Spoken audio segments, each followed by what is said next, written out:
dreadful was the day when the sun vanished. The waters dried up, birds went quiet, and the dark itself seeped unchecked into the work table as the cold, chewed paper moon rose over the mountain. The night that followed would be long as the midnight walk.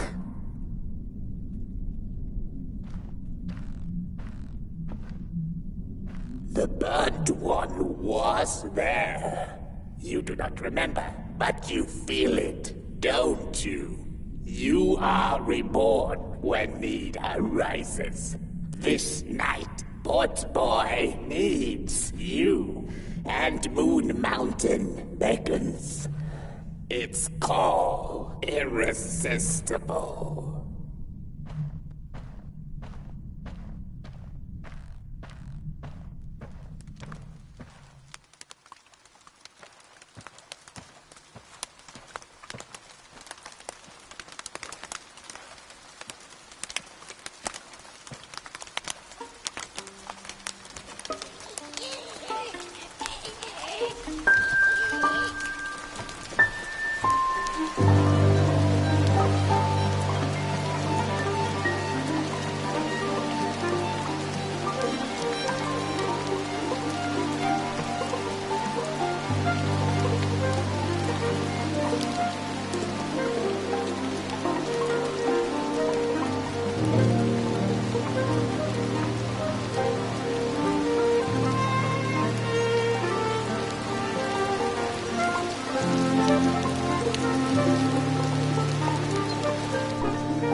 She came back one day from a long while,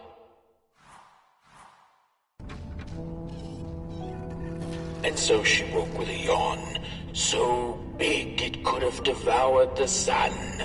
She had slept for just about a decade. A decent nap by Merkel's standards.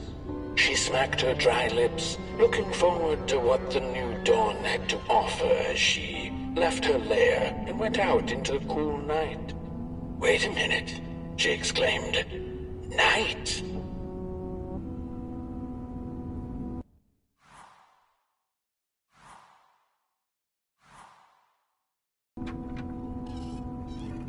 Where was the sun? Where its warm rays should have been there was only the vast night sky, not a star on its face. Well, the Merkel mumbled softly to herself, winter was late, so now the sun must be late too. Proud over her sound logic, she went back to her lair to take a complimentary nap.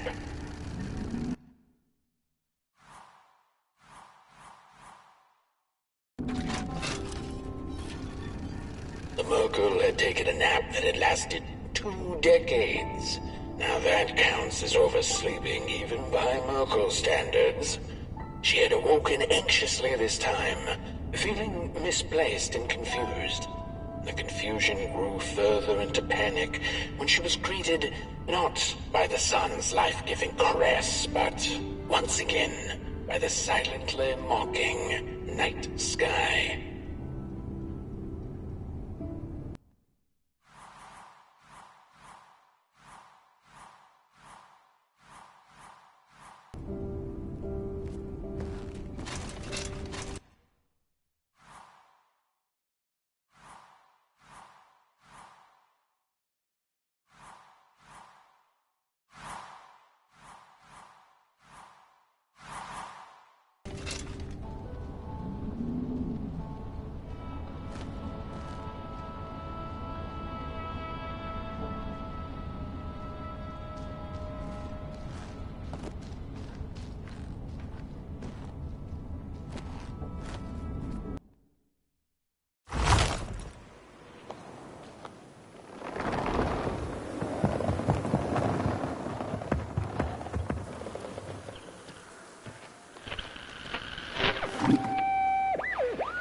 I had a flame once.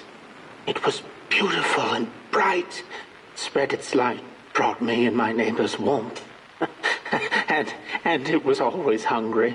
No matter how much I fed it, it kept on growing and growing. And one day it got big enough to start walking the long road. I didn't guide it. It dragged me along for the ride. I followed it for a long, long time. Would the road ever end? What was the point of the walk? Things kind of spiraled. Road took me on dangerous detours that didn't make sense. Before I knew it, my flame began to fade until it... Well, I don't think I was meant to carry this flame.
There once was a freezing cat who was looking for shelter when she came across a dark cave.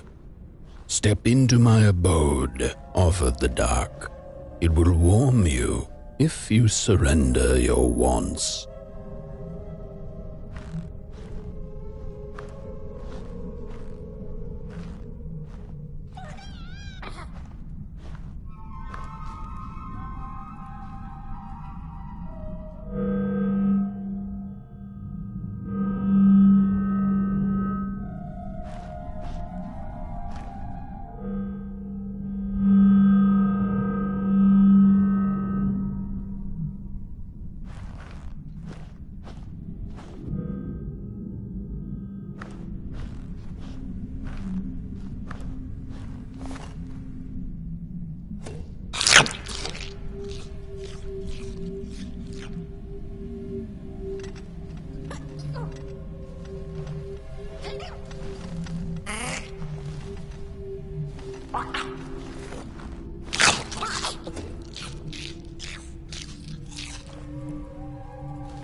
The story goes of a nameless maker who pulled creative spark from the dark itself without giving it fire.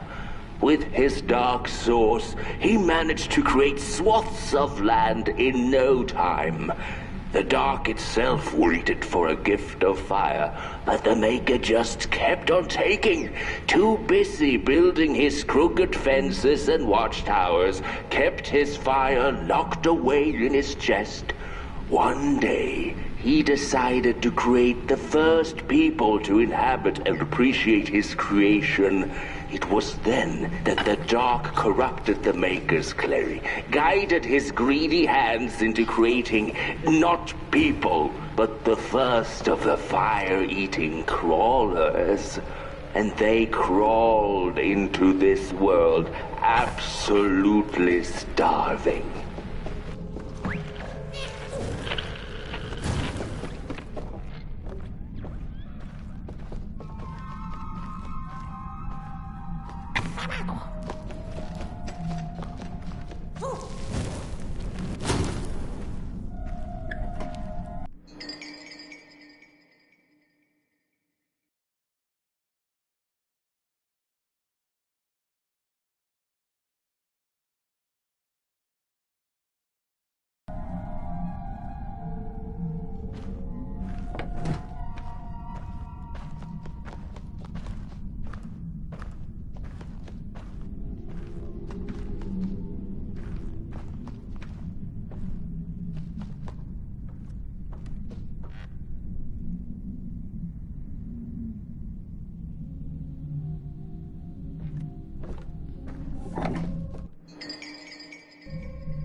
The dark's eyes were much too big and watchful for the cat's liking. She went on to find warmth somewhere else.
Then the cat saw it. Rooftops piercing the sky. Approaching the town, she was greeted by a crone. "Come, kitty, kitty, you must be tired. Sit in my lap. Share your soft fur, and I shall warm you for a spell."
could this happen?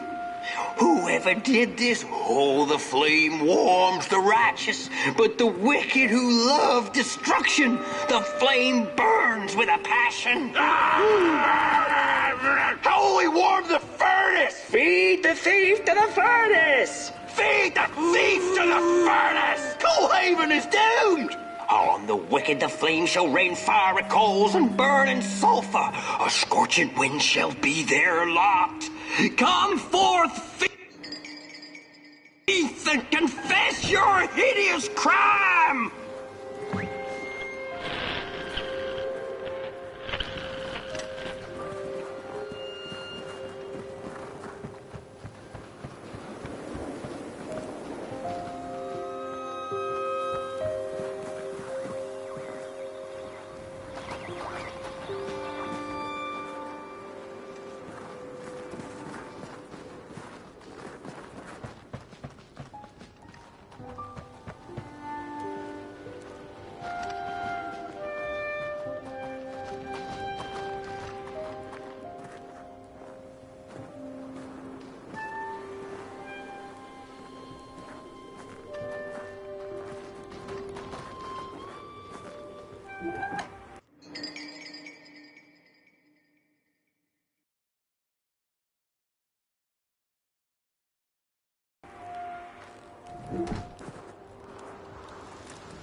Welcome to Coalhaven, newcomer.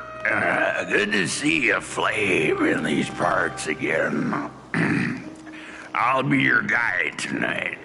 This furnace here used to run on coal and fire, don't you know?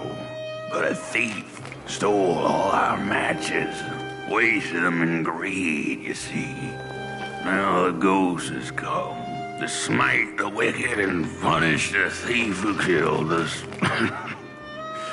Well, I guess that's it. That's a tour on the house. There's a bone right there in the snow. That ain't no place for a bone.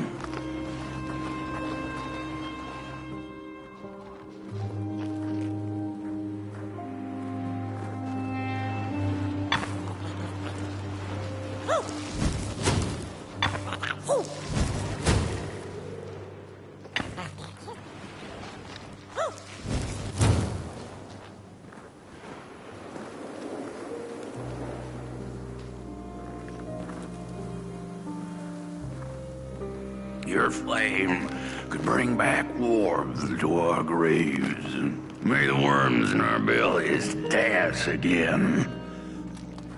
There's a bone right there in the snow. That ain't no place for a bone. Your flame could bring back warmth to our graves, and may the worms in our bellies dance again.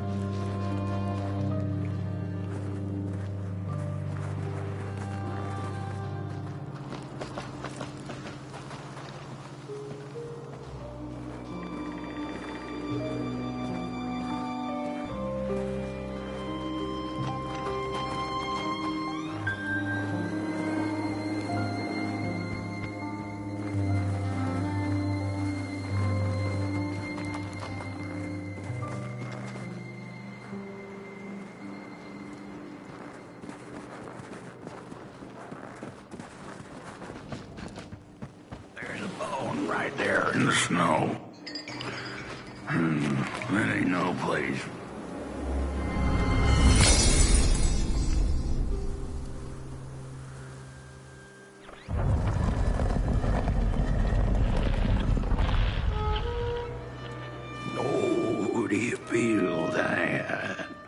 something's changing. That furnace was the soul of the city. We used to worship it, us coal miners did. Fed it trees and fire like it was a hungry, angry god. This broken body's going nowhere, but yours is. The cat didn't like the crone's crude pettings. Her hands tugged at her fur. Now, rest still, the crone said, as she pulled out a crooked knife. The cat was quick and escaped just in time.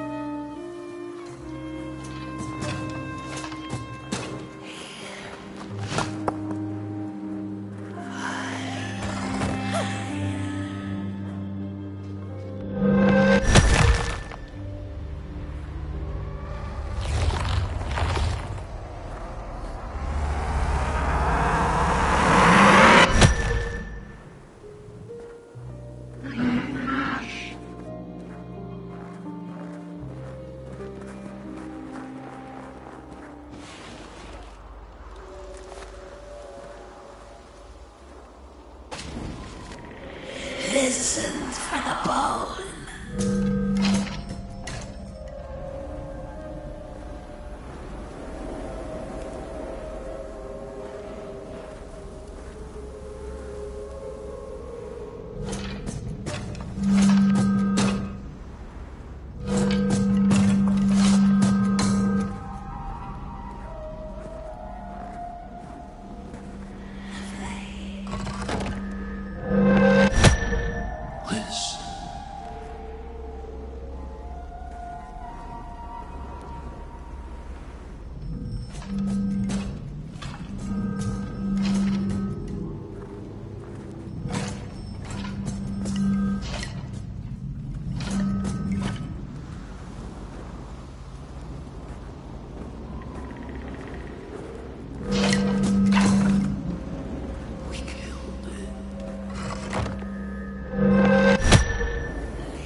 the thief.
Hello, Mother.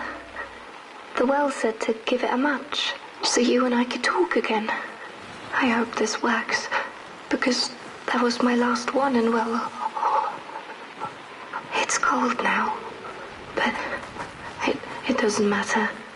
We can finally talk after everything. So, how are you? Do they have fire where you are? Not the hellish kind, I hope. Is Father there too? I think you should talk to him again. I know it doesn't seem...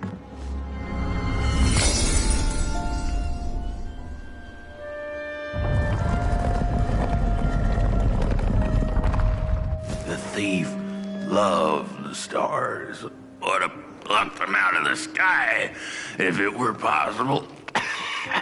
But the dark itself stole her stars, turned the thief's sky as black as a cup of joe.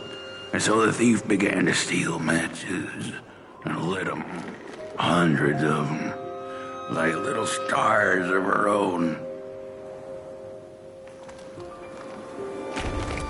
The crooked path to the house on the hill lies open. You hear the scream.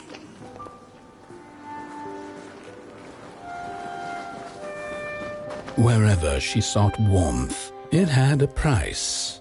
The miners needed the cat to get rid of the rats, and the vicar wanted her protection from bad luck. Bony hands reached out from all around her, trying to grab her. The burnt matches lead to the house. Brothers and sisters, hunt down the thief. The matches. Follow the burnt matches. Follow the matches. What did we do?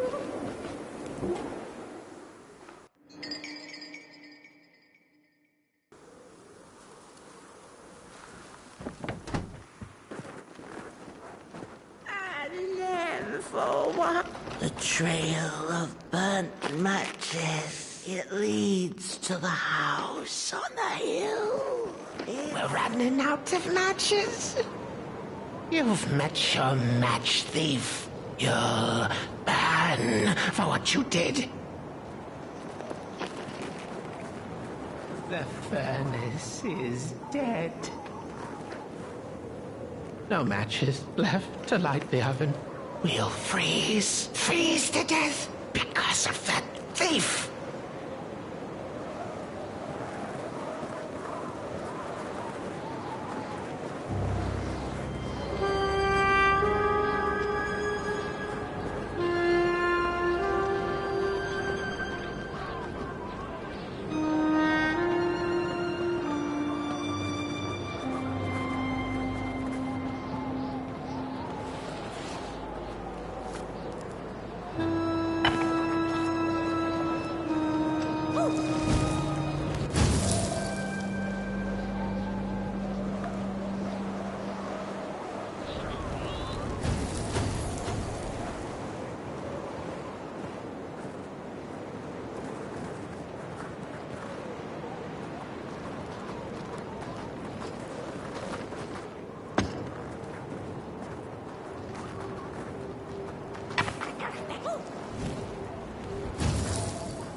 What's...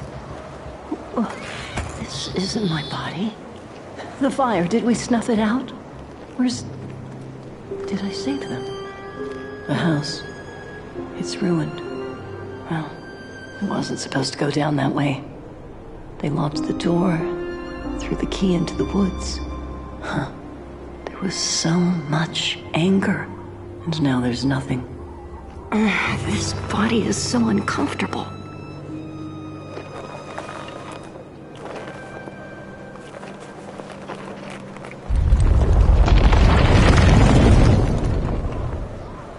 While I was in the black, I had a dream. There was a monster in the woods, with our door key dangling from its tail. I ran, tried to chase it, grab the key, and when I did, the creature turned around, and its face, it was the face of this whole town. The key, I have to find the key. In the woods, where the wild things rest.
That's it, that's the key. Unlock the door. Please. I want to see my home again.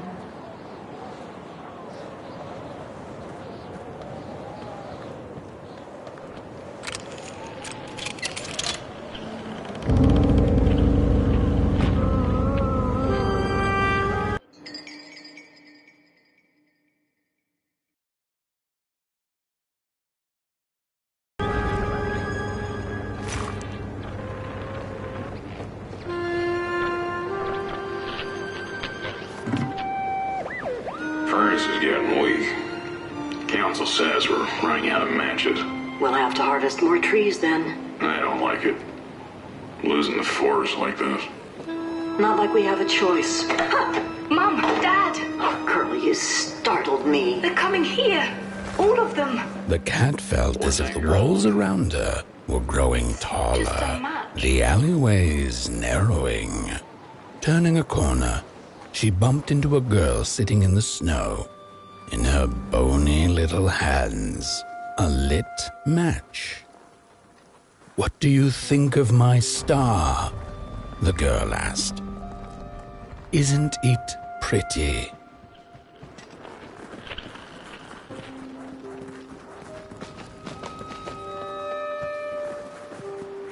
The crooked path to the house on the hill.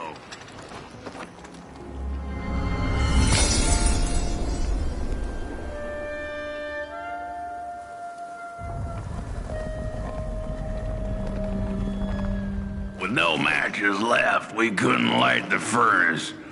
And the thief paid a terrible price for her burning greed. As the furnace died, one by one, so did we.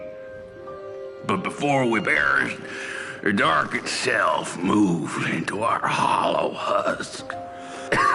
Turned us cold and wicked. If I had a heart, I'd feel great shame for what we did. I'd feel great shame for what we did. The old man feels it too.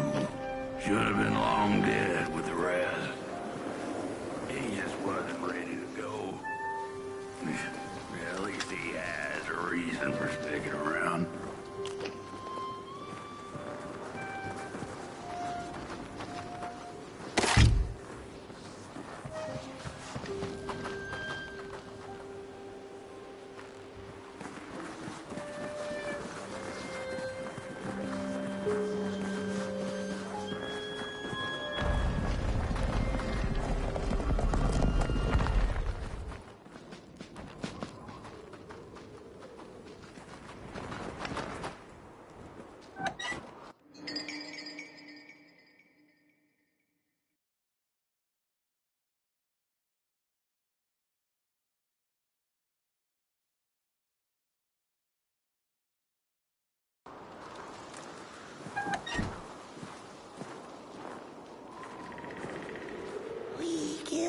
The thief.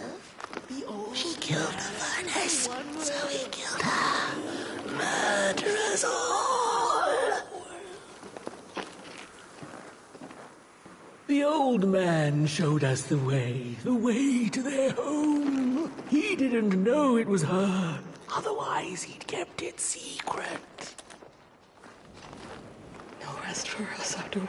I know the thief was to blame, but she was just a child.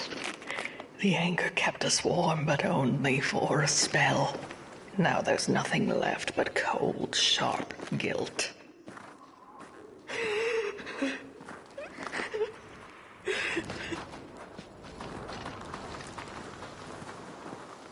Shame. Shame.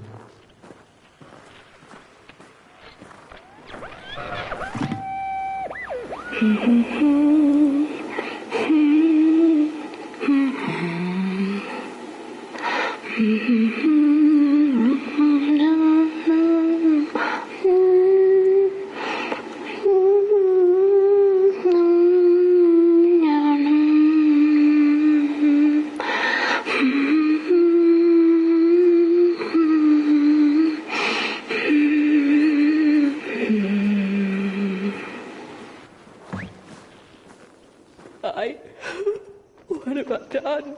What did we do? I thought we'd just punish her.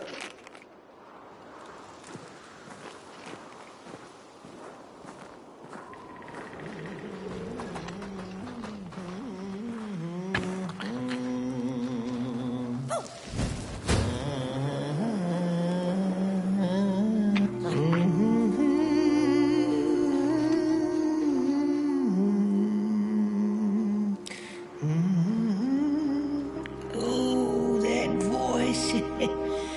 What I wouldn't give to hear her sing again.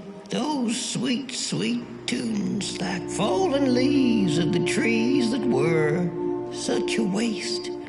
Such a shame. I wish I could hear her sing again. Just once. Just once. Oh, I know she stole from us. I know what she did to our town. But she could sing. This town's not much without fire, no. But it's even less without song. If I could just hear that lullaby one last time, I know I'd be able to move on.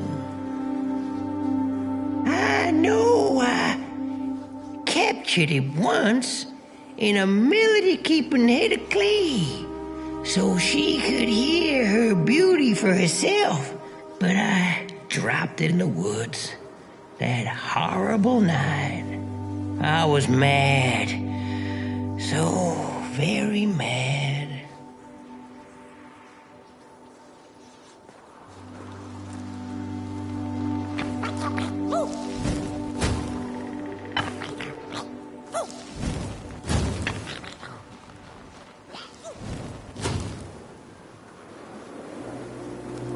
Burnt one and little flame, will you help me?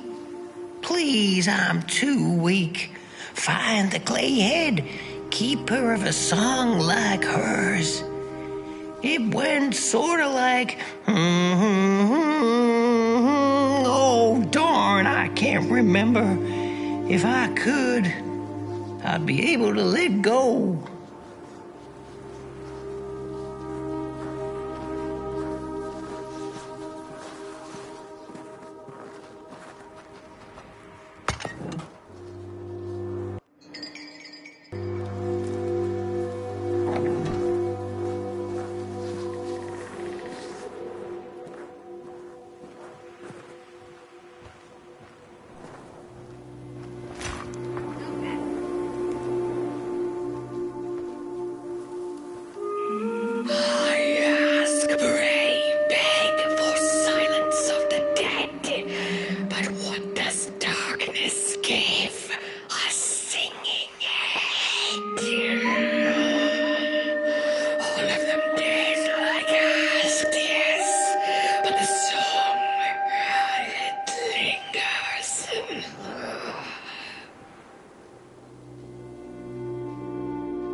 on, little flame, you found it. Ha ha! Does it still keep our song?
Little soul, you charming little wanderer, my life's companion and body's guest.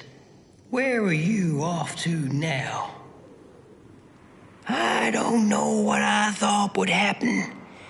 I feel a strange warmth, but just as coal runs deep in the earth, so is the shame a part of me, mine alone to bear.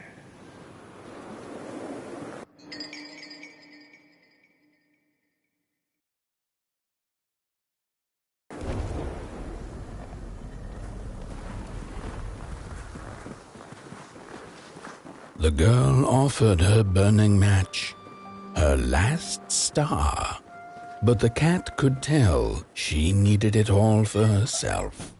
Grateful for her unconditional kindness, the cat left her to her ghosts.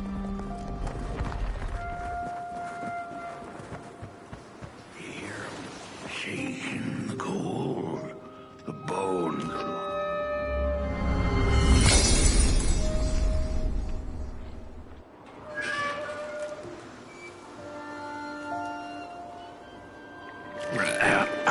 The door to the flame was open.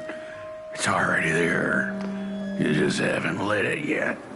Now, if you don't mind, a little spark. And just maybe we'll be able to die for real this time. In life, I didn't mind a little loneliness, but this is the worst. The furnace longs to burn once more.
Release me.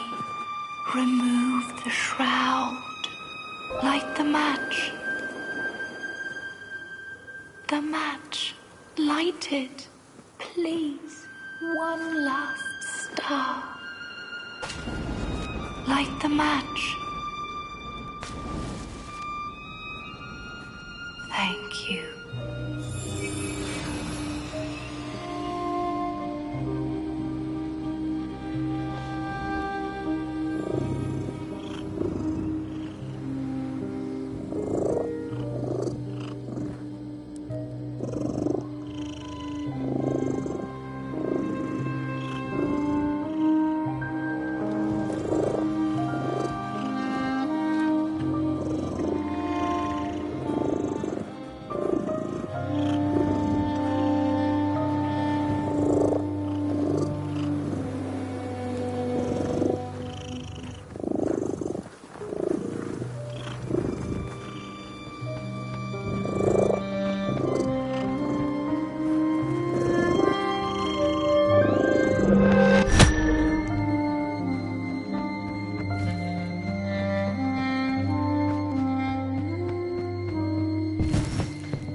finally settled in front of a giant, burning furnace.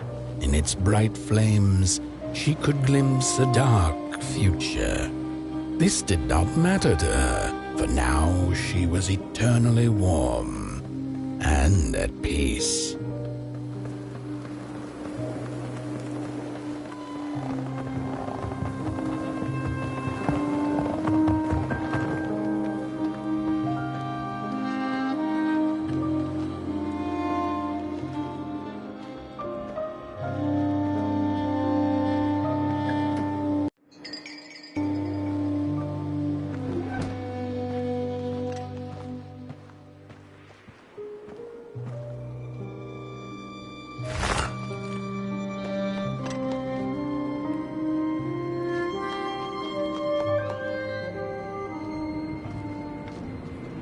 The flame burns still, and the fire has spread along the walk.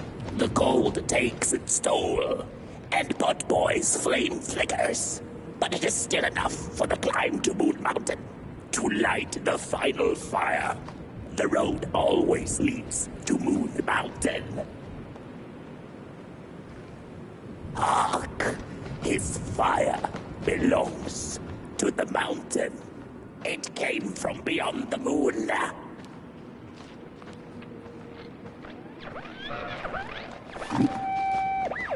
There's a fella who watches over the midnight walk, pointy hat and hollow gaze. He's been around longer than you or I.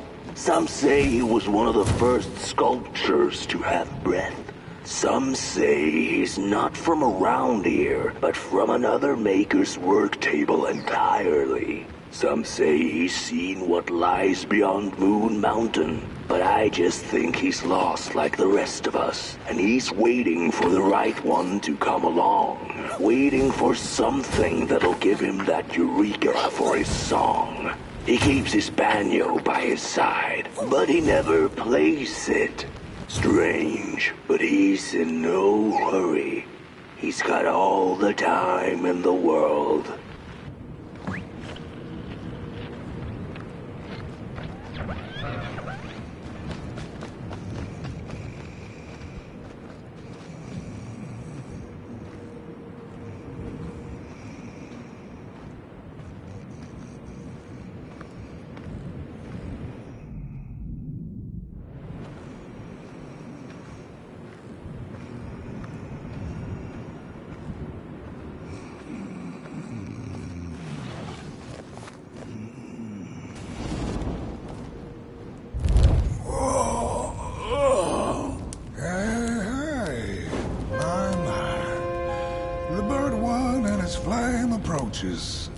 The road's been long, hasn't it?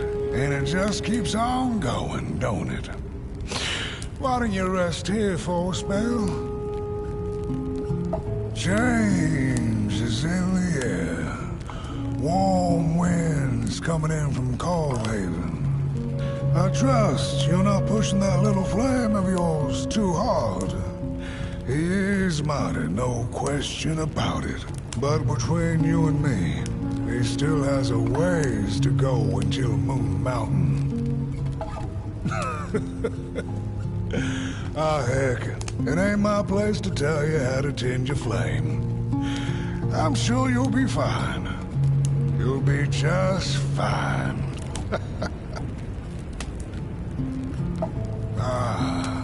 To feel at home wherever you walk.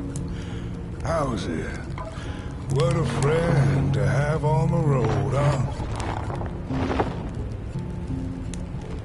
Now, there's an open door invitation, if I've ever seen one. Go on in, then. Get some rest. I'll keep watch.